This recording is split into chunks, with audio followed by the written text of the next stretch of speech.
प्रधानमंत्री पश्चिम बंगाल और असम के दौरे पर। बंगाल को राजमार्ग परियोजनाओं की मिली सौगात। असम में करोड़ों रुपए की योजनाओं की भी करेंगे शुरुआत।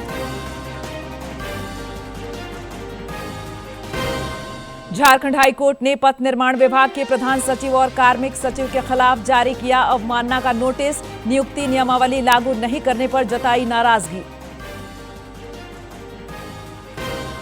राज्य में क्रिसमस को लेकर खासा उत्साह। रांची में आयोजित क्रिसमस आगमन महोत्सव में शामिल हुए मुख्यमंत्री हेमंत सोरेन। राज्यवासियों को दी शुभकामनाएं। और राष्ट्रीय ट्रैक साइकिलिंग चैंपियनशिप में झारखंड ने जीते 2 रजत। महिला हॉकी इंडिया लीग को लेकर रांची में उत्साह। ब्यूटी डुंगडुंग और संगीता कुमारी दर्शकों को करेंगी रोमांचित।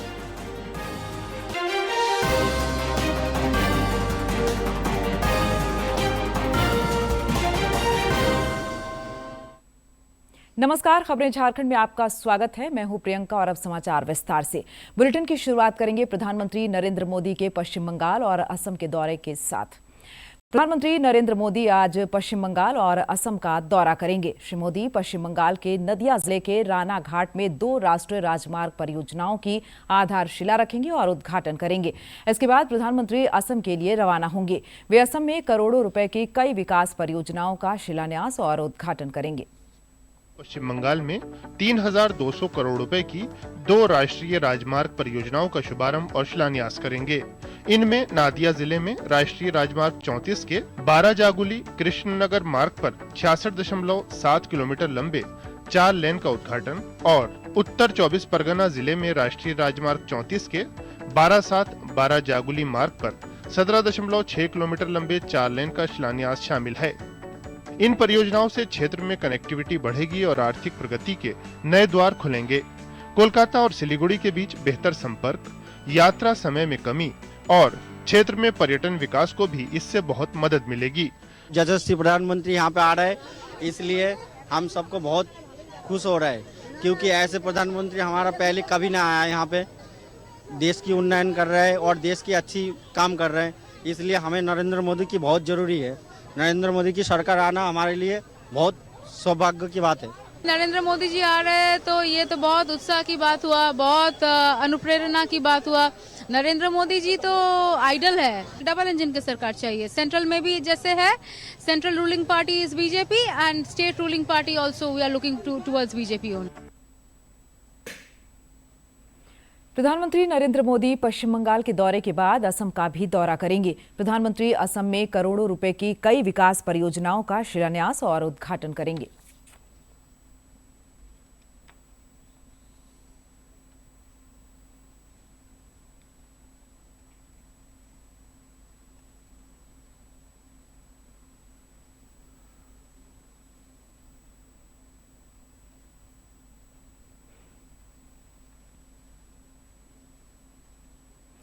प्रधानमंत्री नरेंद्र मोदी से भाजपा के राष्ट्रीय कार्यकारी अध्यक्ष नितिन नवीन ने मुलाकात की। इस दौरान प्रधानमंत्री ने उन्हें नई जिम्मेदारी के लिए शुभकामनाएं दी।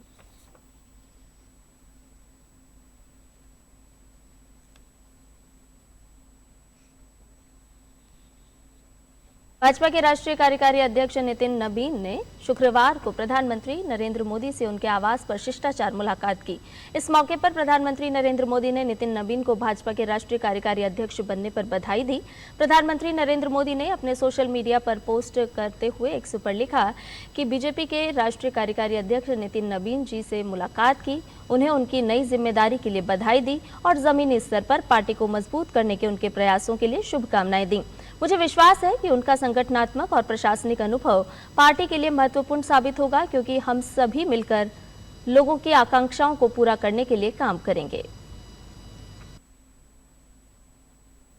विकसित भारत जी विधेयक को राज्य में व्यापक समर्थन मिल रहा है। हजारीबाग के लोगों ने प्रधानमंत्री नरेंद्र मोदी द्वारा शुरू की गई इस नई पहल की जमकर सराहना की। जी राम जी एक बहुत अच्छा नाम है और ये हमारे मनरेगा को, जैसे बोला जा रहा है कि मनरेगा को हटा दिया गया, मनरेगा को हटाया नहीं गया है। एक उसको और बेहतर तरीके से प्रोविज़न के नाम से हम लोग और बेहतर तरीके से इसको करने के लिए इनका नाम चेंज किया गया है। और हमारे गांधी जी का सपना था कि राम राज हमारे देश में राम राज आवे और उन्हीं का सपना को साकार किया गया है। ये मूल रूप से मनरेगा का प्रो वर्जन है। मैं इसलिए प्रो वर्जन कह रहा हूँ, इसको समझना होगा। दुर्भाग्य है इस देश में कि विपक्ष इस पर ड्रामेबाजी कर रही है। फैक्ट ये है कि किसानों के हित में, मजदूरों के हित में एक बहुत बड़ा क्रांतिकारी बदलाव है। सिर्फ क्रांतिकारी बदलाव सिर्फ मजदूरों के हित में नहीं, बल्कि भारत के हित में, भारत को विकसित बनाने के हित में एक क्रांतिकारी बदलाव है। मैं ऐसा इसलिए कह रहा हूं कि मजदूरों को जो 100 दिन का कार्य दिवस था, अब इसको बढ़ाकर 125 दिन कर दिया गया। सिर्फ इतना ही नहीं, बल्कि उनका जो मजदूरी का वृद्धि था, जो आय का स्रोत था कह सकते हैं, वो बढ़ेगा। आज हमारे देश में मोदी जी की सरकार जो चल रही है, इतनी अच्छी अच्छी योजनाएं इन्होंने लागू कर रखी हैं, जो खासकर गरीब वर्गों के लिए तो बेहद ही सुंदर है और ये उनकी बढ़ोतरी के लिए किया जा रहा है। पूरे झारखंड और पूरे भारतवर्ष के लोगों को, गरीब तबके के लोगों को 100% गारंटी, रोजगार की गारंटी मिलती है, जिससे वे अपने ग्राम में, अपने गांव घर में रहकर ही रोजगार का उपार्जन करके अपने फैमिली को चला सकते हैं। पहले लोगों को जाना पड़ता था कमाने के लिए दूसरे प्रदेश, लेकिन जी राम जी का योजना से वे अपने हाथों को स्वावलंबी बनाएंगे और यहीं रहेंगे और अपने परिवार के पास ही रह के रोजगार का अपना काम करेंगे। राज्य के कर्मियों को आर्थिक लाभ देने के लिए हेमंत सोरेन सरकार गवर्नमेंट सैलरी पैकेज शुरू करने जा रही है। इस सिलसिले में बैंक ऑफ इंडिया के जीएम गुरु प्रसाद गौंड समेत अन्य अधिकारियों ने कल रांची में मुख्यमंत्री हेमंत सोरेन से मुलाकात की। इस दौरान यह तय किया गया कि 23 दिसंबर को इसे लेकर राज्य सरकार और बैंक ऑफ इंडिया के बीच एक MOU किया जाएगा। झारखंड हाईकोर्ट ने राज्य में सहायक अभियंता नियुक्ति और प्रोन्नति नियमावली लागू नहीं करने पर सख्त नाराजगी व्यक्त की है। न्यायमूर्ति सुजीत नारायण प्रसाद और न्यायमूर्ति AK राय के खंडपीठ ने इसे लेकर पथ निर्माण और कार्मिक सचिव को अवमानना का नोटिस जारी किया है। अदालत ने दोनों अधिकारियों के खिलाफ आरोप गठन पर 22 जनवरी को सुनवाई निर्धारित की है। भ्रष्टाचार निरोधक ब्यूरो ACB ने आय से अधिक संपत्ति अर्जित करने के मामले में निलंबित IAS अधिकारी विनय कुमार चौबे के बाद अब उनके सहयोगी और कारोबारी विनय सिंह को भी गिरफ्तार कर लिया है। आय से अधिक संपत्ति अर्जित करने का मामला ACB ने 24 नवंबर को 7 लोगों के खिलाफ दर्ज किया था। इसमें विनय सिंह भी नामजद आरोपी हैं। हालांकि विनय सिंह पहले से ही हजारीबाग में हुए वन भूमि घोटाला मामले में गिरफ्तारी के बाद हजारीबाग जेल में बंद हैं।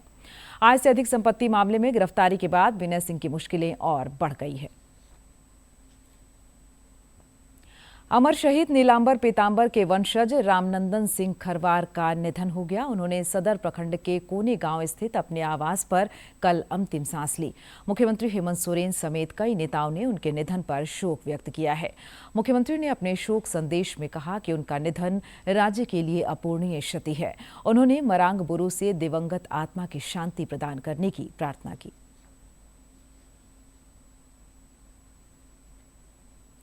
राज्य में क्रिसमस की तैयारियां शुरू हो गई हैं। रांची में इसे लेकर उत्साह दिख रहा है।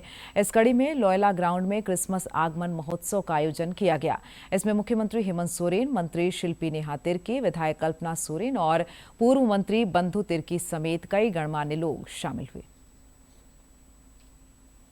पुरुलिया रोड स्थित आर्च बिशप हाउस में मुख्यमंत्री हेमंत सोरेन ने केक काटकर क्रिसमस महोत्सव की शुरुआत की। इस दौरान उन्होंने राज्यवासियों को क्रिसमस की शुभकामनाएं दी। रांची पूरा सराबोर है क्रिसमस के खुशियों से और आज हम लोगों ने भी बिशप हाउस में सभी लोगों को आज क्रिसमस की शुभकामनाएं दी। मेरी ओर से क्रिसमस के शुभ अवसर पर ढेर सारी शुभकामनाएं। मुख्यमंत्री लोयला ग्राउंड में आयोजित क्रिसमस मेला में भी शामिल हुए। मौके पर मुख्यमंत्री ने कहा कि पूरा रांची क्रिसमस की खुशियों से सराबोर है। ऐसे में आप सब सदैव खुश रहिए और मुस्कुराते रहिए। देख रहे हैं कि शहर में कितना चहल पहल है और कितनी खुशनुमा माहौल है। आप अंदाजा लगा सकते हैं ये खुशी का वक्त है, क्रिसमस का समय है।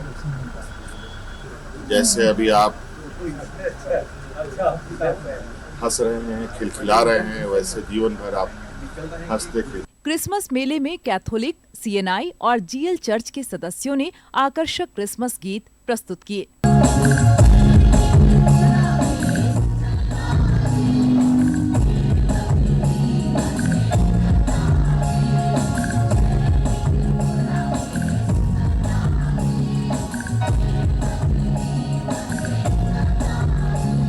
क्रिसमस आगमन महोत्सव और मिलन समारोह में मंत्री शिल्पी नेहा तिर्की, विधायक कल्पना सोरेन और पूर्व मंत्री बंधु तिर्की समेत रांची के तीनों प्रमुख चर्चों के धर्मगुरु और बड़ी संख्या में मसीही समुदाय के लोग शामिल हुए। डीडी न्यूज के लिए रांची से प्रताप की रिपोर्ट। प्रधानमंत्री नरेंद्र मोदी पश्चिम बंगाल के दौरे के बाद असम का भी दौरा करेंगे। प्रधानमंत्री असम में करोड़ों रुपए की कई विकास परियोजनाओं का शिलान्यास और उद्घाटन करेंगे और 21 दिसंबर को पश्चिम बंगाल और असम का दौरा करेंगे। पीएम दोनों राज्यों को बड़ी विकास परियोजनाओं का उपहार देंगे। पीएम गुवाहाटी में लोकप्रिय गोपीनाथ बारदोलोई अंतर्राष्ट्रीय हवाई अड्डे के नए टर्मिनल भवन का शुभारंभ करेंगे। ये विस्तारित नवनिर्मित एकीकृत टर्मिनल भवन लगभग 1.4 लाख वर्ग मीटर में फैला है। इसकी क्षमता प्रतिवर्ष 1.3 करोड़ यात्रियों की है। ये भवन असम की जैव विविधता और सांस्कृतिक विरासत से प्रेरित है। कनेक्टिविटी जितना बढ़ेगा, रोजगार इतना बढ़ेगा, डेवलपमेंट उतना ज्यादा होगा। और सबसे अच्छा हम लोग का ये फील हो रहा है कि हालांकि पिछले टाइम में हम लोग देखे कोई भी प्रधानमंत्री हम लोग का ये जो नॉर्थ ईस्ट सेक्टर को इतना ज्यादा इंपॉर्टेंस नहीं दे रहे थे, बट हम लोग का प्रधानमंत्री मोदी जी हम लोग का नॉर्थ ईस्ट में इतने बार पढ़ाए हैं, इतना सारा नॉर्थ ईस्ट है, तो ये बात को लेकर हमको बहुत खुशी है। ये गुवाहाटी हम लोग नॉर्थ ईस्ट इंडिया का गेटवे है, gateway not only north east India, up to this south east Asia, it is a gateway to the south east Asia. So ये होने से हम लोग का कनेक्टिविटी बढ़ेगा, इकोनॉमिक डेवलपमेंट होगा। तो ये जो हम लोग को नरेंद्र मोदी जी दे रहा है, ये जो उद्घाटन करने के लिए सर आ रहे हैं, इसके लिए हम लोग बहुत उसके ऊपर सर के ऊपर आभारी है। असम की कनेक्टिविटी, आर्थिक विस्तार और वैश्विक जुड़ाव में ये परियोजना मील का पत्थर है।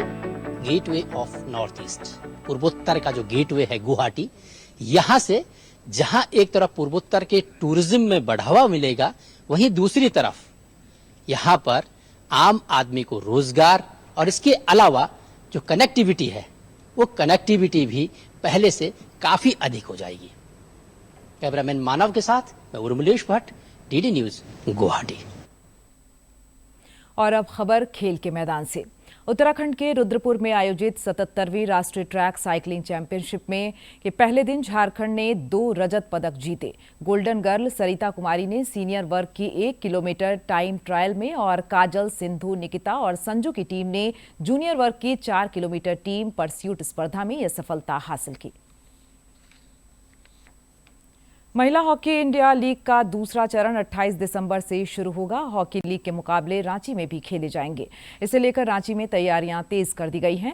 रांची रॉयल्स की ओर से खेल रही ब्यूटी डुंगडुंग और संगीता कुमारी अपने घरेलू मैदान में खेलने को लेकर बेहद उत्साहित हैं। रांची रॉयल्स की जर्सी में पहली बार झारखंड की बेटियां घरेलू मैदान पर अपना दमखम दिखाएंगी।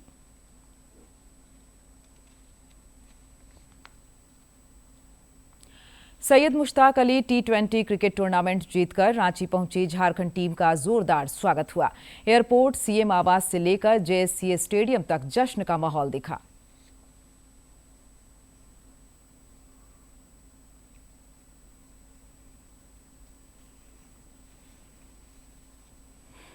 ईशान किशन की अगुवाई में झारखंड ने पहली बार सैयद मुश्ताक अली ट्रॉफी अपने नाम की।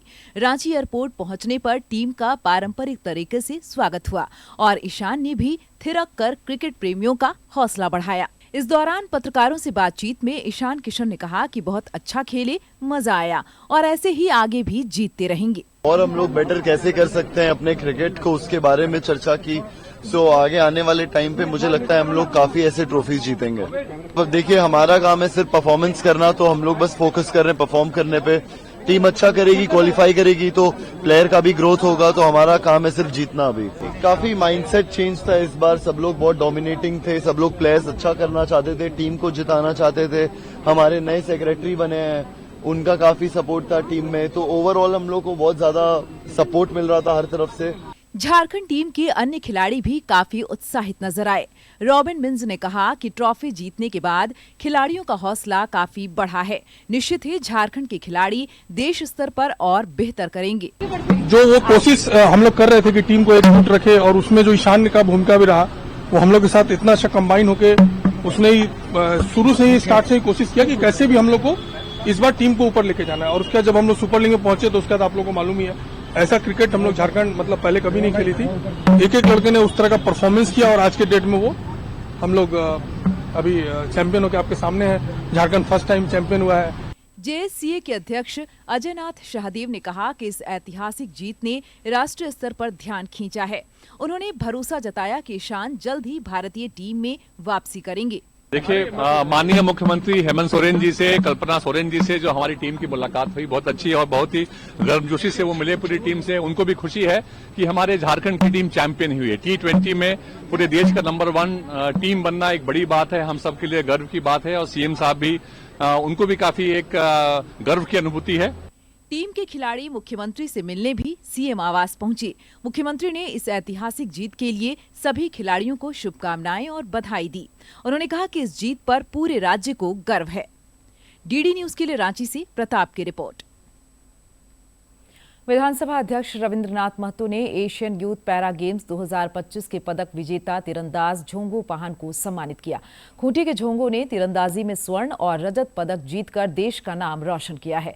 अध्यक्ष ने उनके प्रशिक्षकों आशीष कुमार और दानिश अंसारी की भी सराहना की। भारत ने कल अहमदाबाद में 5वें और अंतिम T20 अंतर्राष्ट्रीय मैच में दक्षिण अफ्रीका को 30 रन से हराकर श्रृंखला 3-1 से जीत ली। भारत ने दक्षिण अफ्रीका के खिलाफ 5 मैच की T20 सीरीज का आखिरी मुकाबला 30 रन से जीतकर सीरीज को 3-1 से अपने नाम कर लिया है। अहमदाबाद में खेले गए मुकाबले में जीत के लिए 232 रन का लक्ष्य रखा गया था, जिसका पीछा करते हुए दक्षिण अफ्रीका की टीम 8 विकेट पर 201 रन बनाकर सिमट गई। भारत की ओर से सबसे ज्यादा 4 विकेट वरुण चक्रवर्ती ने लिए। वहीं दक्षिण अफ्रीका की ओर से सबसे ज्यादा 65 रन क्विंटन डिकॉक के बल्ले से आए। वहीं जसप्रीत बुमराह ने 4 ओवर में 17 रन देकर 2 विकेट लिए। इससे पहले टॉस हारकर पहले बल्लेबाजी करने उतरी भारतीय टीम ने 5 विकेट पर 231 रन बनाए। अभिषेक शर्मा और संजू सैमसन ने शानदार शुरुआत करते हुए पहले विकेट के लिए 63 रन की साझेदारी निभाई। अभिषेक शर्मा 34 रन बनाकर पवेलियन लौटे। संजू सैमसन 22 गेंदों में 4 चौके और 2 छक्के लगाकर 37 रन बनाकर आउट हो गए। सूर्यकुमार यादव एक बार फिर बड़ी पारी खेलने में नाकाम रहे और 5 रन बनाकर आउट हो गए। तिलक वर्मा ने हार्दिक पांड्या के साथ मिलकर तेजी से रन जोड़े। तिलक वर्मा ने 30 गेंदों में अपने T20 अंतर्राष्ट्रीय करियर का 6ठा अर्धशतक भी पूरा किया। वहीं हार्दिक ने विस्फोटक बल्लेबाजी करते हुए 16 गेंदों में अपने करियर का 6ठा अर्धशतक पूरा किया।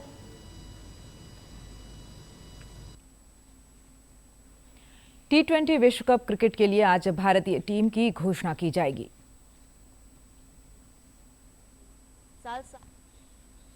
आईसीसी T20 विश्व कप के लिए आज भारतीय क्रिकेट टीम के 15 सदस्यीय दल का ऐलान किया जाएगा।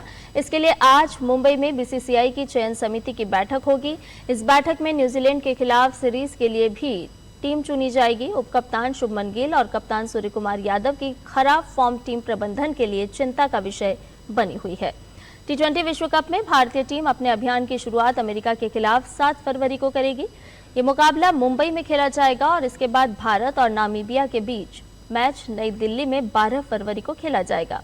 उसके बाद भारत और पाकिस्तान के बीच 15 फरवरी को टूर्नामेंट का महामुकाबला कोलंबो के आर प्रेमादासा स्टेडियम में खेला जाएगा। भारत ग्रुप चरण में अपना आखिरी मैच अहमदाबाद में 18 फरवरी को खेलेगा। और अब कुछ खबर राज्य के विभिन्न जिलों से फटाफट अंदाज में।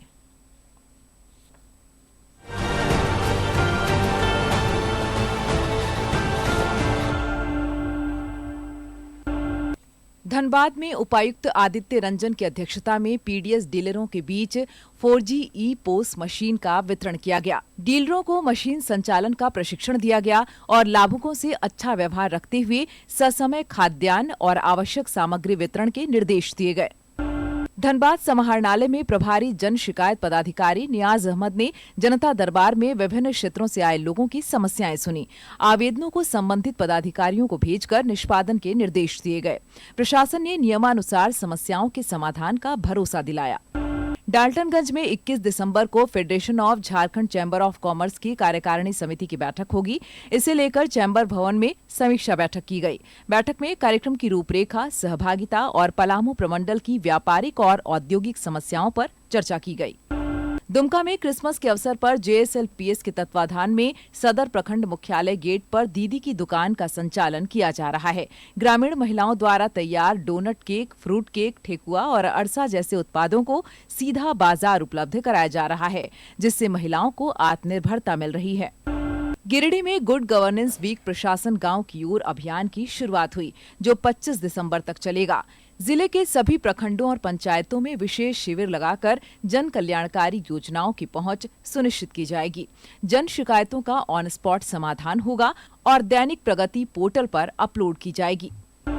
पश्चिमी सिंहभूम के बड़ा झींकपानी में धान अधिप्राप्ति केंद्र का अवलोकन किया गया। बड़ी संख्या में किसान परिवार अपनी उपज लेकर केंद्र पहुंच रहे हैं और उचित मूल्य प्राप्त कर संतुष्ट होकर लौट रहे हैं। गोड्डा के मेहरमा प्रखंड अंतर्गत ढोंढा में धान अधिप्राप्ति केंद्र का उद्घाटन किया गया। यह केंद्र किसानों को उनकी उपज का उचित मूल्य, पारदर्शी खरीद और समयबद्ध भुगतान सुनिश्चित करेगा। यह व्यवस्था बिचौलियों की भूमिका समाप्त कर ग्रामीण अर्थव्यवस्था को मजबूती देने की दिशा में महत्वपूर्ण कदम है। बोकारो में जिला परिषद अध्यक्षा सुनीता देवी की अध्यक्षता में सामान्य बैठक हुई। बैठक में शिक्षा, स्वास्थ्य, पेयजल, सड़क, बिजली व जन कल्याणकारी योजनाओं की समीक्षा की गई। उप विकास आयुक्त ने योजनाओं के समयबद्ध, पारदर्शी और गुणवत्तापूर्ण क्रियान्वयन के निर्देश दिए।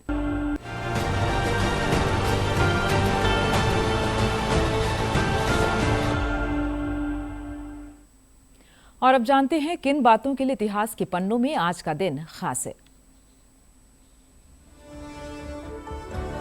20 दिसंबर साल 1968 में सोहन सिंह भकना का निधन हुआ। वे भारत की आजादी के लिए संघर्षरत क्रांतिकारियों में से एक थे।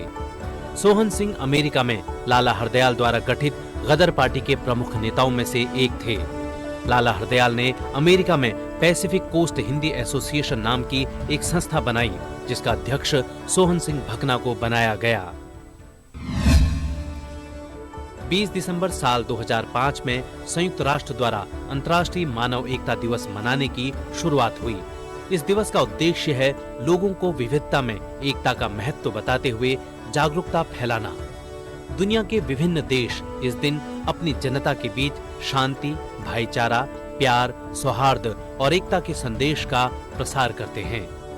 संयुक्त राष्ट्र के अनुसार एकजुटता उन बुनियादी मूल्यों में से एक है जो अंतर्राष्ट्रीय संबंधों के लिए बेहद जरूरी है। रुक कर लेते मौसम का। पश्चिमी विक्षोभ और उत्तर भारत में बर्फबारी के साथ साथ दक्षिण पूर्व की ओर से आ रही हवा के कारण राज्य में मौसम की स्थिति बिगड़ गई है। पूरा राज्य घने कोहरे और शीतलहर की चपेट में है। इससे जनजीवन प्रभावित हुआ है। मौसम विभाग ने अगले 3 दिनों तक राज्य के 14 जिलों में घना कोहरा और धुंध छाए रहने का पूर्वानुमान व्यक्त किया है। और जानकारी दे रहे हैं हमारे सहयोगी।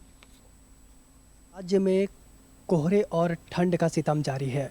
मौसम विज्ञान केंद्र के अनुसार पिछले 24 घंटों में राज्य का सबसे ठंडा जिला रांची रहा, जहां का तापमान 6.3 डिग्री सेल्सियस दर्ज किया गया। वहीं राज्य का सबसे गर्म इलाका चाईबासा रहा, जहां का अधिकतम तापमान 26.8 डिग्री सेल्सियस दर्ज किया गया। हालांकि पूरे राज्य का सबसे ठंडा इलाका कांके रहा, जहां का तापमान लुढ़क कर 5.2 डिग्री सेल्सियस चला गया। मौसम विज्ञान केंद्र के अनुसार पश्चिमी विक्षोभ और दक्षिण पूर्व से चलने वाली हवाओं के कारण राज्य में ठंड का कहर और देखने को मिल सकता है। मौसम विज्ञान ने राज्य के 14 जिलों में अलर्ट जारी किया है। ये 14 जिले पलामू प्रमंडल के तीनों जिले गढ़वा, पलामू, लातेहार और उसके बाद उत्तरी छोटा नागपुर के कुछ जिले हैं, दक्षिणी छोटा नागपुर के कुछ जिले हैं और संथाल परगना के कुछ जिले हैं। मौसम विज्ञान केंद्र के अनुसार अगले 3 दिनों में दिन की शुरुआत कोहरे और धुंध के साथ होगी और विजिबिलिटी कम होगा। उसके बाद दोपहर में आसमान थोड़े साफ होंगे, उसके बाद शाम में फिर से कोहरा हो जाएगा। मैं रविकांत कुमार, सहयोगी सौरभ कुमार के साथ डीडी न्यूज, रांची।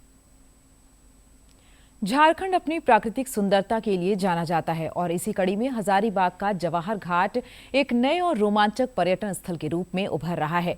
पहाड़ों की श्रृंखला और घुमावदार सड़कें इस जगह को बेहद खास बनाती हैं। यह न केवल सैलानी पहुंच रहे हैं, बल्कि यह कलाकारों के लिए शूटिंग का बड़ा केंद्र भी बन रहा है। एक रिपोर्ट। हजारीबाग के बरही स्थित जवाहर घाट इन दिनों पर्यटकों के आकर्षण का केंद्र बना हुआ है। बरही चौक से महज 2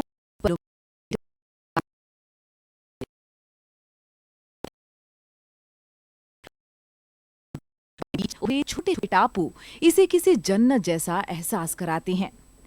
यहाँ सुनहरी सूर्योदय और सूर्यास्त के दृश्य के साथ 2 पहाड़ों को जोड़ती रेल पटरी इस स्थल को बेहद रोमांचक और आकर्षक बनाती है। रास्ते में जर्नी करते हुए इतना खूबसूरत सा जगह देख के हम लोग मतलब हमारा दिल अचानक से ऐसा आया कि नहीं यहाँ रुकना चाहिए। इतनी खूबसूरत जगह है कि लगा कि नहीं, ऑटोमेटिक हमें रोक दिया। ऐसी प्लेस है ये, बहुत ही खूबसूरत जगह है। तो हम लोग उतरे तो यहाँ के बारे में जानने की कोशिश की कि कौन सी जगह है ये। पतरातू के तर्ज पर यहाँ जो बड़ी बड़ी घाटियाँ पर इस पहाड़ियाँ जो दिख रही है, बड़े बड़े ब्रिज और फॉरेस्ट की काफ़ी ज़मीनें यहाँ हैं। इसको विकसित करने से पूरे झारखंड में एक पहचान बनेगा जवाहर घाट का। डीवीसी हमारे यहाँ से 5 किलोमीटर दूर है, जस्ट उसके तर्ज पर यहाँ भी विकसित करने की आवश्यकता है। जवाहर घाट अब केवल पिकनिक स्पॉट नहीं रह गया है, बल्कि यह फिल्म, एल्बम और स्थानीय कलाकारों का पसंदीदा शूटिंग स्पॉट बन चुका है।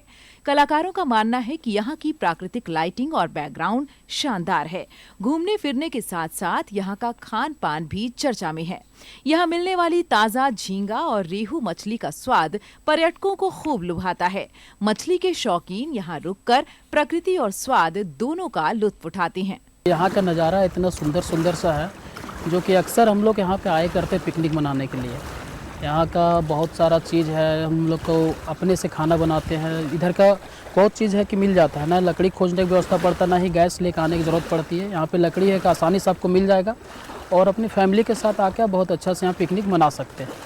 प्राकृतिक सुंदरता के बीच सुरक्षा सर्वोपरि है, इसलिए स्थानीय प्रशासन यहां आने वाले सैलानियों को लेकर बेहद गंभीर है।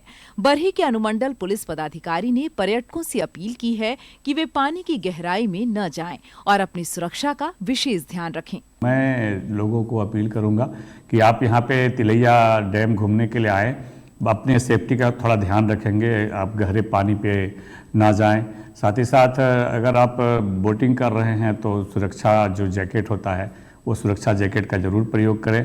और जो बच्चे तैरना नहीं जानते हैं और या फिर कोई व्यक्ति तैरना नहीं जानता है तो बिना मतलब का उसमें स्नान करने की दुस्साहस ना करें।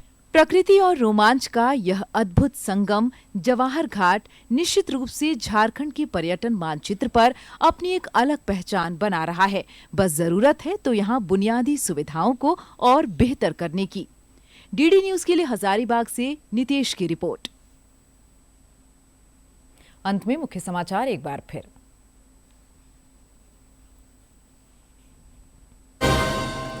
प्रधानमंत्री पश्चिम बंगाल और असम के दौरे पर नदिया में 2 राष्ट्रीय राजमार्ग परियोजनाओं का करेंगे शिलान्यास और उद्घाटन। असम में करोड़ों रुपए की देंगे सौगात। झारखंड हाईकोर्ट ने पथ निर्माण विभाग के प्रधान सचिव और कार्मिक सचिव के खिलाफ जारी किया अवमानना का नोटिस। नियुक्ति नियमावली लागू नहीं करने पर जताई नाराजगी। राज्य में क्रिसमस को लेकर खासा उत्साह। रांची में आयोजित क्रिसमस आगमन महोत्सव में शामिल हुए मुख्यमंत्री हेमंत सोरेन। राज्यवासियों को दी शुभकामनाएं। और राष्ट्रीय ट्रैक साइकिलिंग चैंपियनशिप में झारखंड ने जीते 2 रजत। महिला हॉकी इंडिया लीग को लेकर रांची में उत्साह। ब्यूटी डुंगडुंग और संगीता कुमारी दर्शकों को करेंगी रोमांचित।